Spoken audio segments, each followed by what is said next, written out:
नमो बुधाय। जय भीम। मैं सुशील कुमार बोध, डॉक्टर भीमराव अंबेडकर समाज उत्थान संघ, नई दिल्ली।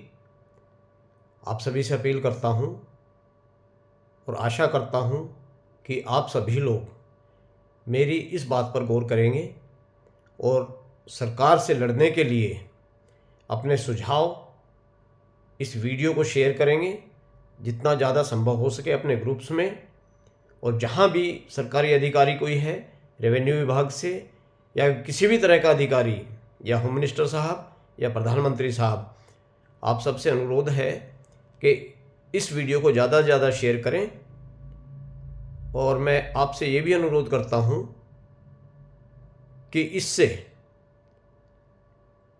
करने से क्या होने वाला है ये आप समझने की कोशिश करें। जिस प्रकार से भारतीय जनता पार्टी ने 1996 में दिल्ली की सभी 20 सूत्री कार्यक्रम की कॉलोनियों को फॉरेस्ट में नोटिफाइड कर दिया था, जिसके अंतर्गत हमने रेवेन्यू विभाग से सवाल पूछे और आरटीआई के तहत जो जवाब मिला, सर्वप्रथम मैं अपनी कॉलोनी की बात करूंगा, हरिजन बस्ती नेबसराय, नई दिल्ली 68। इसके तहत पिछले 8 सालों में रेवेन्यू विभाग ने कोई जवाब नहीं दिया था, लेकिन पिछले वर्ष जवाब दिया कि भाई ये खसरे 20 सूत्री कार्यक्रम कॉलोनी के हैं जिनके अंतर्गत अलॉटमेंट हुई है। एक आरटीआई में उन्होंने जवाब दिया कि हमसे 20 सूत्री कार्यक्रम कॉलोनी और 74/4 की 56 बीघा जमीन गलती से रिज में नोटिफाई हो गई है। तो माननीय सदस्यों, दिल्ली के वासियों, आप सभी से मैं अनुरोध करना चाहता हूं कि आप सभी मुझे ये बताएं, अगर गलती विभाग ने की है तो आम जनता का उसमें क्या योगदान है। तो क्यों नहीं उन्होंने अपनी गलती को सुधारते हुए आज तक उस पर कोई कार्रवाई की, ना एलआईसी ब्रांच उस पर कुछ करती है। सिर्फ लिख के आरटीआई पे लिख के दे एलआईसी ब्रांच को भेजा जाना जरूरी है। अरे भाई, भेजा जाना क्यों जरूरी है ये बताया जाए और इसको ठीक कराया जाए।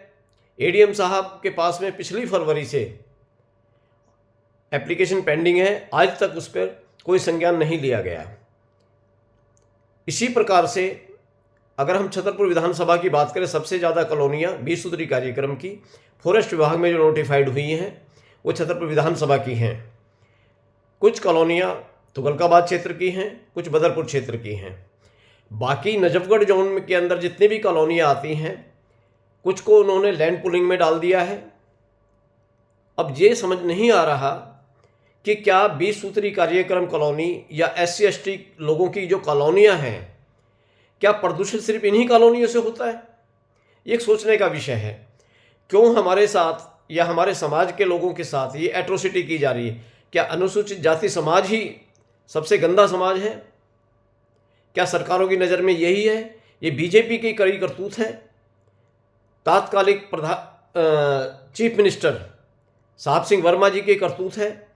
मेरा आप सभी लोगों से अनुरोध है, जिस किसी के पास भी ये वीडियो पहुँचे, जिस भी 20 सूत्री कार्यक्रम कॉलोनी वालों के पास पहुँचे, मेरा उनसे अनुरोध है कि कृपया करके आप अपने अपने RWA के लेटर हेड पर कम से कम अपनी कॉलोनी का नाम, अपनी कमेटी का नाम और अपने सदस्यों के नाम एक लेटर लिखकर कम से कम हमारे एड्रेस पर प्रेषित कर दें, ताकि हम कोर्ट के अंदर जब ये लगाएं तो ये बता सके कि ये कॉलोनी 20 सूत्री कार्यक्रम की कॉलोनी है। उसके अंदर ये लिखा हो कि भाई कितने प्लॉट्स अलॉटमेंट के हैं, वो सारी चीज़ें उसके ऊपर लिख के, हो सके तो पूरी एक लिस्ट पर्चियों के हिसाब से जो ग्राम पंचायत द्वारा या DC ऑफिस से पर्चियाँ मिली थी लीज वाली, वो सभी बंच बनाकर हमारे एड्रेस पर भेज दें।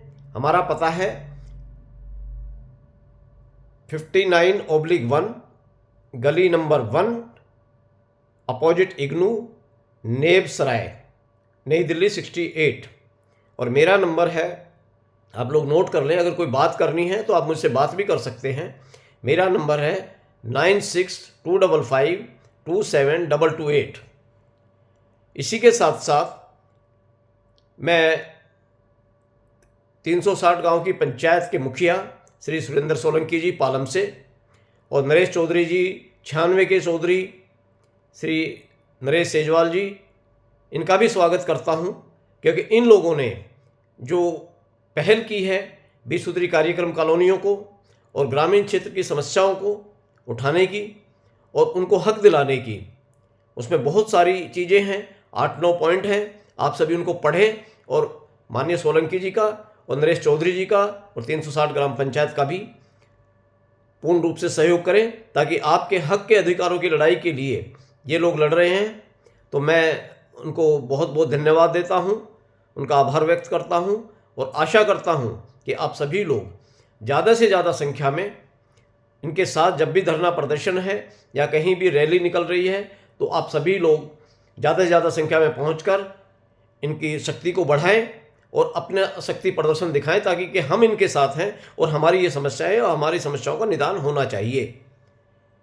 अंत में मैं यही कहना चाहूँगा कि हम जब तक एकजुट नहीं होंगे, ये सरकारें, चाहे कोई भी सरकार हो, कांग्रेस सरकार हो, बीजेपी सरकार हो, चाहे आम आदमी पार्टी सरकार, कोई भी हमारे पक्ष में काम करने को तैयार नहीं है, हमारे हकों को देने के हकूक़ को देने के हक में नहीं है।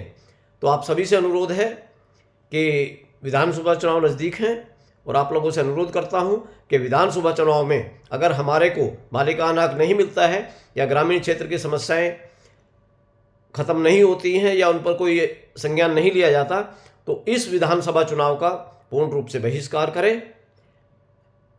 मैं सुशील कुमार बोध इन्हीं शुभकामनाओं के साथ और आशा करता हूं कि आप सभी लोग इन बातों पर गौर करके कोशिश करेंगे, माननीय सोलंकी जी का, नरेश चौधरी जी का, और सभी लोग मिलकर अपने कागजात उन तक पहुंचाने की कोशिश करें कि पता लगे कि भाई हम कब्जे पे नहीं बैठे हैं, अनऑथराइज नहीं है, हम बिल्कुल अलॉटमेंट पे हैं, गवर्नमेंट के दिए हुए हैं और हमारा अधिकार है इसके ऊपर। तो हमारे SC ST समाज या OBC समाज जिनको भी अलॉट हुए हैं, वो सभी लोग निर्भय होकर इस समस्या का समाधान करवाने की कोशिश करें और पूर्ण रूप से सहयोग करें। और मैं अंत में माननीय सुरेंद्र सोलंकी जी, 360 प्रधान, नरेश चौधरी जी 96 के प्रधान, जिनके सहयोग से ये कार्यक्रम चालू है और हर जगह वो धरना प्रदर्शन कर रहे हैं, 2-3 बार जंतर मंतर प्रदर्शन कर चुके हैं और कुछ मांगे सरकार ने मान ली हैं, कुछ मांगे और मानी जानी हैं, लेकिन वो आपके सहयोग और समर्थन से ही संभव हो पाएगा। और हम आशा करते हैं कि माननीय उपराज्यपाल जी, माननीय गृह मंत्री जी और माननीय प्रधानमंत्री जी और साथ ही साथ UD मिनिस्टर साहब भी इन बातों पर संज्ञान लें। और आशा करता हूं कि हम बहुत ही जल्द ये लड़ाई जीत सकते हैं अगर हमारा सहयोग इन लोगों को रहेगा और हम धरने प्रदर्शन में इनके साथ खड़े होकर अपना वर्चस्व दिखा सकेंगे, तभी हम कुछ हासिल कर पाएंगे। धन्यवाद। सुशील बोध, डॉक्टर भीमराव अम्बेडकर समाज उत्थान संघ। धन्यवाद।